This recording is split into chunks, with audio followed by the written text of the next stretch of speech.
Excelsior news में आप सभी का स्वागत है। मैं हूं रुतेश गुप्ता। दर्शकों, आज मैं आपको लेकर जा रहा हूं श्योर स्पेशलाइज्ड लेबोरेटरी में, जो सर्विसेज दे रही हैं सोसाइटी में और अपना 4 साल जो है फाउंडेशन के वो भी सेलिब्रेट कर रहे हैं। 4 साल हो गए इनको वजूद में आए हुए। आइए इन्हीं से जानने की कोशिश करते हैं। आपको मैं बता दूं कि इस वक्त हमारी मेहमान है डॉक्टर सुमेधा मेंगी जी, जो इस इंस्टीट्यूट को चला रहे हैं और इस इंस्टीट्यूट को चलाने के पीछे क्या मकसद है और पर्टिकुलर इसका नाम श्योर क्यों रखा गया है, इन सब पहलुओं पर आज हम चर्चा करेंगे। मैम, बहुत बहुत स्वागत है आपका एक्सेलशियर न्यूज़ में।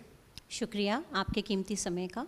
मैम, सबसे पहले मैं ये जानना चाहता हूँ, श्योर स्पेशलाइज्ड लैब का नाम श्योर क्यों रखा गया? क्या पीछे इसकी मंशा है और क्या इसको किसी सर्टिफिकेट से भी नवाजा गया है? जी, आप बिल्कुल सही कह रहे हैं। इस लेबॉरेटरी का नाम मैंने श्योर एक मकसद से रखा, और उस श्योर की श्योरिटी के लिए, हर एक लेबॉरेटरी की श्योरिटी के लिए उसका प्रमाण होता है उसकी सर्टिफिकेशन। सर्टिफिकेशन एक बॉडी तभी देती है जब आप उनके प्रमाण में खरे उतरें। तो मेरी लेबॉरेटरी जम्मू की मीडियम लेवल लैब में फर्स्ट लैब ऑफ जम्मू है, जो national board of laboratories NABL मेल्ट सर्टिफाइड लैब है, और उसमें जो हमारी गवर्नमेंट एजेंसी होती है हमारी हर चीज़ का निरीक्षण करती है। हम यहाँ पर कंट्रोल्स जो हैं, हमारे यहाँ से एम्स दिल्ली से कंट्रोल्स आते हैं और CMC विल्लौर से हमारे यहाँ कंट्रोल्स आते हैं, जिनको हमारे यहाँ रन किया जाता है। और वो आज से नहीं, जिस दिन से इस लैब की फाउंडेशन हुई है तब से मेरा मकसद था कि मुझे NABL सर्टिफिकेशन इस लैब को कराना है, ताकि मैं जम्मू के लोगों को एक श्योरिटी के साथ रिपोर्ट दे पाऊँ। अभी भी जम्मू में कोई ऐसे टेस्ट्स हैं जिसके लिए लोगों को बाहर जाना पड़ता है, तो क्या अभी उसकी कमी को दूर किया जा रहा है और आने वाले समय में इसको और एनहांस किया जाएगा? हाँ, मेरी एक कोशिश रहेगी कि जम्मू के लोगों को कहीं भी बाहर ना जाना पड़े। उसके लिए अभी तक तो ये स्पेशलाइज्ड लैब है, बहुत सारे टेस्ट हम यहाँ पर करते हैं, बट कुछ ऐसे टेस्ट अभी भी हैं गिने चुने जो हम यहाँ नहीं कर पाते हैं। तो उनको भी मेरे करने का मेरा मकसद यही है कि जम्मू के लोगों को बाहर क्यों जाना पड़े। मैम, रिपोर्ट्स की पर्टिकुलर बात करें तो कई पेशेंट्स को, उनके तीमारदारों को हमेशा डाउट रहता है कि जो वो टेस्टिंग लेबॉरेटरी से करवा रहे हैं, क्या उसकी रिपोर्ट जो है जेन्युइन है या नहीं है। एक लेबॉरेटरी टू दूसरी लेबॉरेटरी में वो रिपोर्ट्स वेरी भी करती हैं। इसके पीछे क्या वजह होती है? ऐसा मुझे अक्सर सुनने को मिलता है कि एक लेबॉरेटरी और दूसरी लेबॉरेटरी की रिपोर्ट क्यों नहीं मैच कर रही है। पहली बात तो ये बताना चाहूँगी, 2 अच्छी लेबॉरेटरीज़ जो कि सर्टिफाइड लैब्स हों, उनकी रिपोर्ट्स में 10% of plus and minus that is acceptable according to the international agency. और दूसरा, जब भी आप 2 लैब्स को कंपेयर करें तो सैंपल सेम टाइम पे, सेम डे पे 2 लेबॉरेटरीज़ में देना चाहिए। उसी से आप उस डिफरेंस को देख सकते हैं। मैं एक छोटा सा इंसिडेंस अभी आपके साथ शेयर करना चाहूँगी। अभी मेरा कैंप चल रहा है, सो 3-4 दिन पहले एक पेशेंट आया, हालांकि मैं लेबॉरेटरी का नाम नहीं बताना चाहूँगी। तो उन्होंने मुझे कहा कि मैम, आपने रिपोर्ट दी है और मेरे को इतना नहीं लग रहा कि मेरा हीमोग्लोबिन होगा, और मैंने 15.1 दिया था उन्हें, और क्रेटिनिन उनका थोड़ा सा ज़्यादा था। तो मैंने वही दिया जो आया, और हमने रीचेक करके हम अपनी वैल्यूज़ देते हैं। We run the test again before telling to the patient, yes this is your value, now is the time कि आप अपना आगे जांच करवाइए। सो उनका कहना था कि मैंने उसी दिन दूसरी लेबॉरेटरी से टेस्ट कराया और उनकी रिपोर्ट में और आपकी रिपोर्ट में डिफरेंस है। सो मैंने एक डॉक्टर होने के नाते, जो कि उन्होंने बाद में अपना रिव्यू था मेरे साथ शेयर भी किया, तो मैंने उनको कहा कि आप मुझे इजाज़त दीजिए, मैं आपके टेस्ट फ्री ऑफ कॉस्ट लूँगी, अपनी लेबॉरेटरी में दोबारा करूँगी, और जिस लेबॉरेटरी से आपने करवाए हैं वहाँ सैंपल मैं भेजूँगी।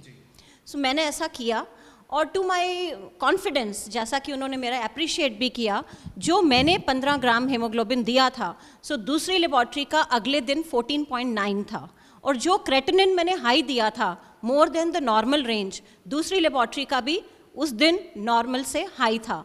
सो उनको ये अच्छी सेटिस्फैक्शन मिली, उनको एक दिशा मिली, और मुझे खुद में अच्छा लगा कि मैं उनको अच्छा गाइड कर पाई। मैम, इसके साथ ही साथ ये भी जानना चाहूँगा कि जो प्राइजेज़ हैं, रेट्स हैं, ये भी लेबॉरेटरी टू लेबॉरेटरी जो है वेरी करते हैं, तो किस तरह से जो है आम जनता को थोड़ा सा हम रिलैक्स कर सकते हैं, राहत दे सकते हैं, ताकि थोड़े से जो प्राइसेज़ हैं वो कम हो और जो लोग पे नहीं कर सकते हैं उनको भी राहत मिल सके? देखिए, एक प्रथा मैंने अपने समाज में देखी है, जहाँ सबसे सस्ते टेस्ट होंगे हम वहीं जाते हैं। मेरा मानना कुछ अलग है इससे।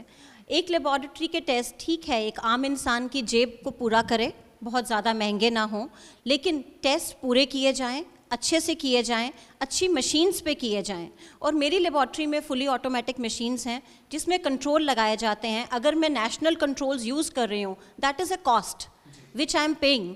सो ऑब्वियसली अगर मेरे पेशेंट को मुझे एक अच्छी क्वालिटी देनी है, अच्छी मशीन देनी है, अच्छा रिएजेंट देना है, अच्छे कंट्रोल्स देने हैं, सो उसकी कीमत थोड़ी सी तो बढ़कर आएगी। लेकिन उस रिपोर्ट को करने के बाद अगर उन्हें मैं दिशा सही दे पाती हूँ तो मुझे लगता है कि मैं अपना पर्पस सॉल्व कर रही हूँ। मैम जैसे कि हमने सुना कि आप सोसाइटी में जो है काफ़ी योगदान भी दे रही हैं और कई कैंप्स जो है आपने ऑर्गेनाइज भी किए हैं और इन फ्यूचर भी आप ऑर्गेनाइज करेंगे। खासकर अगर हम वृद्धाश्रम की बात करें या फिर गुरुद्वारा, मस्जिद, मंदिर की बात करें, यहाँ पर आप काफ़ी कैंप्स लगा चुकी हैं। तो क्या संदेश जो है आप देना चाहती हैं और क्या मकसद था आपका ऐसे कैंप्स का आयोजन करने का? देखिए, मेरा जो काम है ये मेरा पैशन है और मैं अपने पैशन के साथ, अपने प्रोफेशन के साथ समाज के लिए कुछ करके इस दुनिया से जाना चाहती हूँ। इस सोच के साथ मैंने इस लेबॉर्ट्री को भी बनाया और एक आम जनता तक कैसा पहुँचा जाए, किस ज़रिए से मैं आम लोगों तक पहुँचूँ, तो मेरे मन में ये ख्याल आया कि क्यों ना मैं मंदिर, मस्जिद, गुरुद्वारों में, ओल्ड एज होम में, मेंटली चैलेंज चिल्ड्रन के यहाँ पर, ऑर्फनेज में मैं अपनी सहायता कर पाऊँ, मैं अपनी सर्विसेज दे पाऊँ। सो मैंने ये कैंप्स आयोजित किए और मुझे ये बताते हुए बहुत खुशी हो रही है कि ऐसे बहुत से लोग थे जिन्हें मेरी ज़रूरत थी और उनका डायग्नोसिस पहले उन्हें खुद नहीं मालूम था कि वो किस बीमारी का शिकार हैं। मधुमेह की बीमारी पे मैंने बहुत सारे टेस्ट किए हैं, तो बहुत सारे लोगों को मैं एक दिशा दे पाई। तो यही मेरा मकसद था और वो धीरे धीरे पूरा हो रहा है। जैसे कि टेस्टिंग बहुत ज़रूरी है, लेकिन अभी भी जो है हम टेस्टिंग से परहेज़ करते हैं। जैसे कहा भी जाता है कि 6 महीने के बाद हमें अपनी बॉडी प्रोफाइल जो है वो करवा लेना चाहिए, टेस्ट करवा लेना चाहिए। लेकिन जम्मू की पर्टिकुलर बात करें तो यहाँ पर लोग जो है परहेज़ करते हैं टेस्टिंग से। क्या वजह है इसकी? ये आपका बहुत अच्छा सवाल है और मैं ये अक्सर देखती हूँ कुछ लोगों में। तो मैं पूछती हूँ कि आपने टेस्ट करवाए हैं, कब करवाए हैं लास्ट? तो कुछ ऐसे मेरे को, हालांकि ऐसे अब आजकल अवेयरनेस बहुत अच्छी है लोगों में, लेकिन कुछ लोग अभी भी ऐसे हैं जो टेस्ट से डरते हैं कि अगर हमें कुछ निकल आया तो बहुत मुश्किल हो जाएगी। सो उन लोगों के लिए मेरा एक मैसेज है कि आप मान लीजिए कि आप टेस्ट नहीं करवाते हैं और बीमारी जब उभर के आती है तो शायद उसको कंट्रोल करना, उसको रोकना उस समय मुश्किल हो आपके डॉक्टर साहब के लिए जिन्हें आप दिखाने जाएंगे। लेकिन अगर आप टेस्ट समय पे कराते हैं और बीमारी पनपने से पहले आपको पता चल जाता है, so I think then you get a life. Ma'am आखिर में मैं ये भी जानना चाहता हूँ कि जैसे कि आप कैंप्स ऑर्गेनाइज करते हैं टाइमली, इन फ्यूचर आपके क्या स्टेप्स रहेंगे, कहाँ कहाँ जो है आप कैंप्स ऑर्गेनाइज करेंगे और किस दिशा में जो है कदम उठाएंगे, क्या क्या करेंगे सोसाइटी के लिए?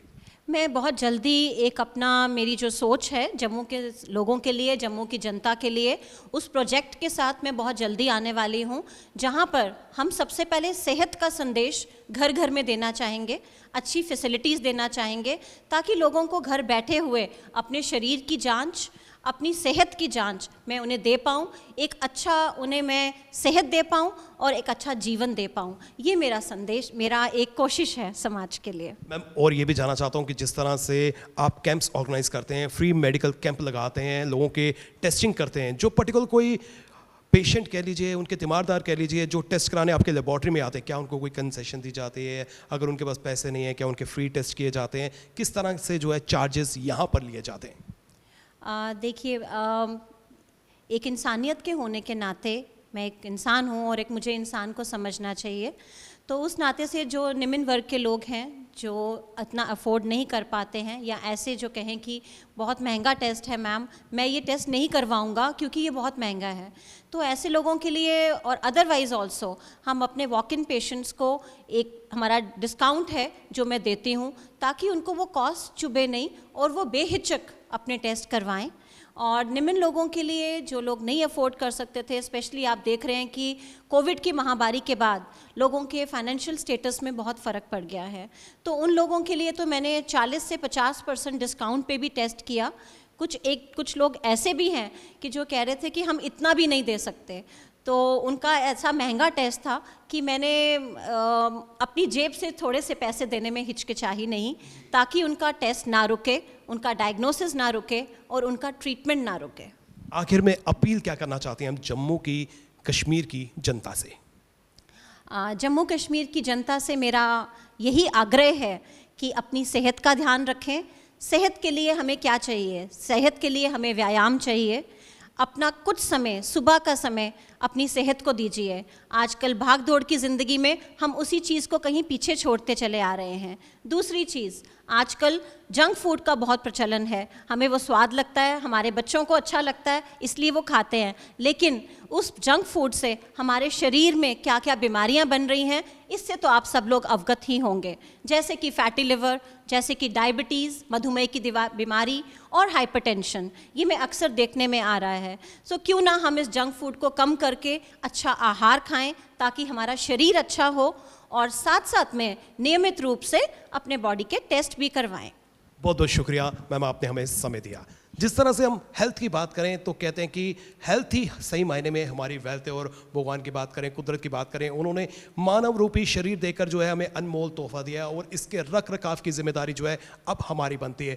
इसके रख रखाव की जिम्मेदारी तो हमारी है, लेकिन क्या हम अपनी ये जिम्मेदारी निभा रहे हैं, ये बहुत बड़ा प्रश्न है। इस पर हमें मंथन करना चाहिए, सोचना चाहिए। और जिस तरह से डॉक्टर साहब ने भी इशारा किया कि हमें 6 महीने के भीतर जो है अपनी बॉडी प्रोफाइल टेस्ट ज़रूर करवा लेना चाहिए, ताकि उससे हमें पता चल जाए कि हम किसी बीमारी की गिरफ्त में तो नहीं है। अगर हम किसी बीमारी की गिरफ्त में हैं तो समय रहते उसका इलाज करें, और इलाज करने के बाद जो है हम उस बीमारी से जीत भी हासिल कर सकते हैं। इसी के साथ नितिन कनोत्रा और मुझे यानी कि रितेश गुप्ता को दीजिए इजाजत, और आप देखते रहें एक्सेलशियर न्यूज़।